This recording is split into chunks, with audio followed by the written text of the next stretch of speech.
Happy March, Ozark Electric Cooperative. Got a few things to talk to you about. The first thing is, I don't know if you think winter is over or not. We can't have that luxury of thinking that the breaks that we've had kind of in the mild February, 70s, 80, we reached for a temperature, is going to stick. I know I can remember, and you can probably remember too, getting substantial snowfalls in April, even a small snowfall and break in May, not too far back. So just to let you know, though the weather is doing some unseasonable things right now, we don't declare that winter is over and drop our level of readiness because we've had some weird stuff happen with temperatures, right?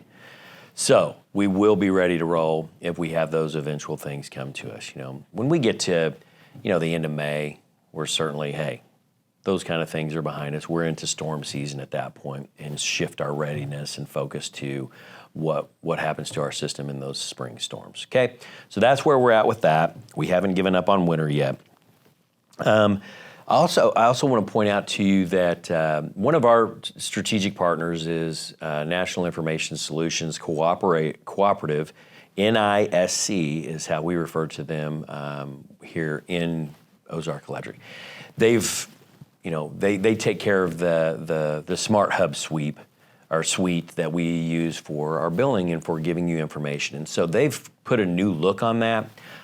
They've pushed that to us, so we've pushed that to you because that's the nature of how these things with upgrades and what they look like happen.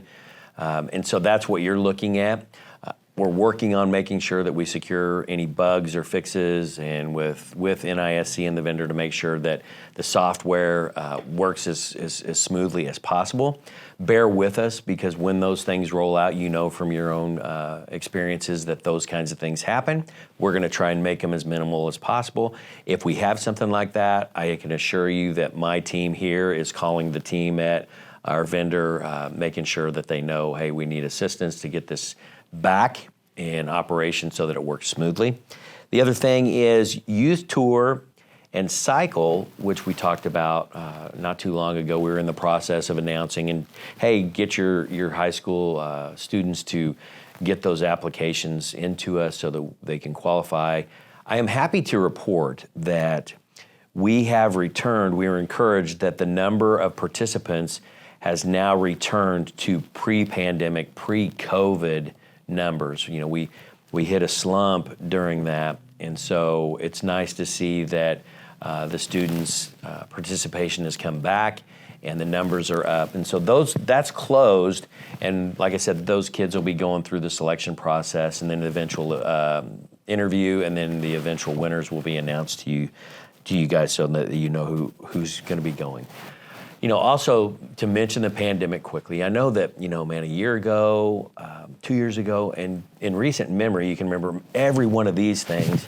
I was talking to you about the pandemic, the supply chain issues, and I want to tell you that there's been a little light at the end of the tunnel, and now we can say that it's not a locomotive bearing down on us. The cost for stuff isn't coming down.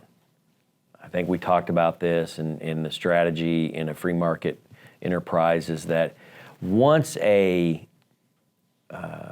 consumer shows that they have the appetite and the means to hit a price point to buy a product, the manufacturer of that product usually doesn't say, "Oh, great, let's lower the price for them." And so that's what we're seeing. Through the pandemic, through the last 3 years, we've been into high, the double digits, anywhere from 17 to 30% on overall costs. We've had pieces of equipment that have, gone 300% up in that price range. And so the utility sector has shown a lot of the vendors that we've got the appetite. We need it. We need the transformers for you. We need the wires for you. We need the poles. We need all the things that take care of our, nearly 5,000 miles of line, over 37,000 meters. we've shown we'll pay it. So that remains elevated. And I think, though, that we have seen it hit a plateau where it's going to hang out. And if it'll just hang out there, then we'll take the proper measures. And that's part of what I've told you about our rate determinants that are coming in April, part of the driver in that. And so that's kind of held out. If they can just say, you know what, it's not going to be 56 weeks to delivery of that, it's going to be 24. That's going to be an improvement. And we're starting to see that. We're starting to see the lead times, not be out as far as they are or had been through the pandemic. So that's encouraging for us. One of the other things I want to tell you about real quickly is that, sometimes I forget that you guys aren't here at work with me every day, and you're not aware of some of the things that we do. But it's getting ready to be busy season for myself, for our directors, because we're getting into spring, and spring kicks off for me the National Rural Electric Cooperatives Association annual meeting.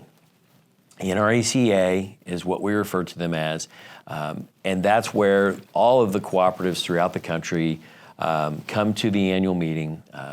We vote on and discuss the resolutions, which are kind of the priorities that we give to the national organization to work on the national level down all the way to the local level. So all the co-ops come to that. We hear industry updates, news, all those kinds of things. Then off of that, we get into more of our localized stuff.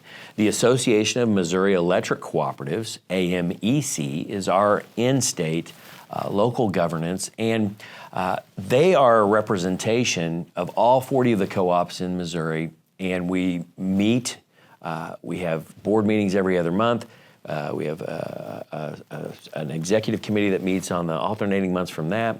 We have committees there that take a look at what are things that we can do or improve, what training things do we need to introduce for our people, because they are also the largest branch of training our people in the industry to keep them up on their skill sets. And so they have a big training component. They also watch things legislatively for us at the Capitol. And they track bills. It's exhaustive to keep up with the amount of pre-filings, then filings, then is it in perfected form or not? And so they track those things to see if there's legislation that would be introduced that would be harmful to their rural constituents, our members in Southwest Missouri. So AMEC will be having that go on, an annual meeting coming up. Then you drop down and you start talking about the G&T level. Who transmits and delivers power to the substations for us, and that's KMO, located out of Veneta, Oklahoma. That's a family of 17 co-ops, 9 co-ops in Oklahoma and 8 co-ops in Missouri makes up the KMO footprint.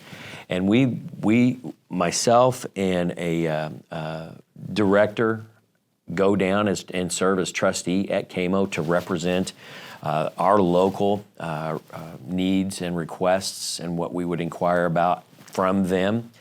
So we meet at that board every month, but they also have an annual meeting that we will attend, and the directors will do that. That will be a local thing. Then you get to the generation portion of this, and that's Associated Electric Cooperative, incorporated in Springfield, Missouri. They're the generation part of our 3-tier system, which is generation, transmission, and distribution. They generate power for us. They will be giving us an update, as they do.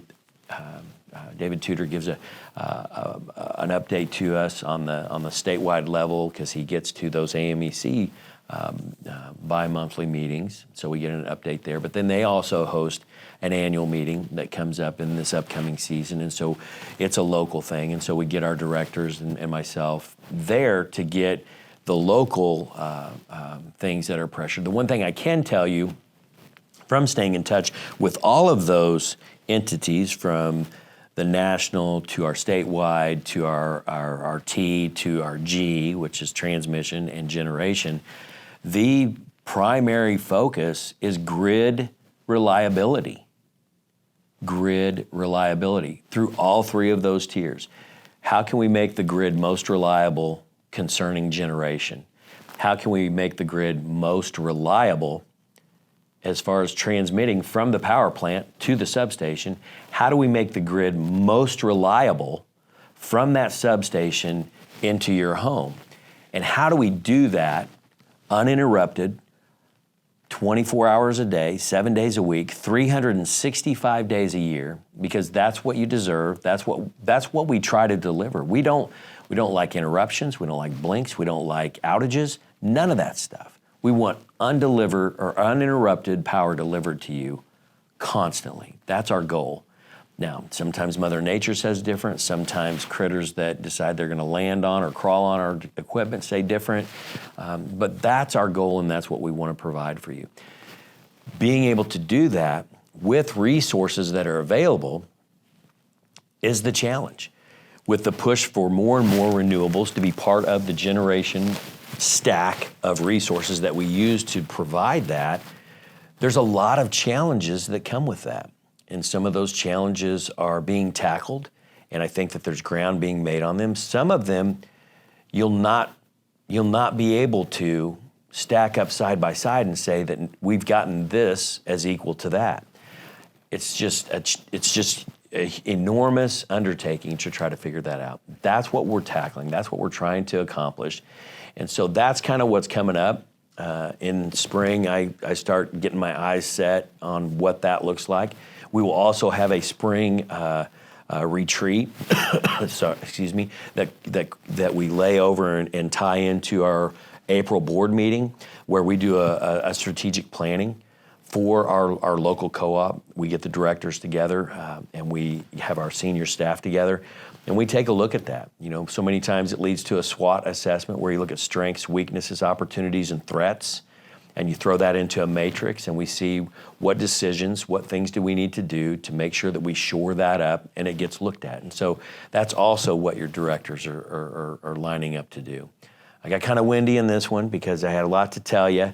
I apologize for that.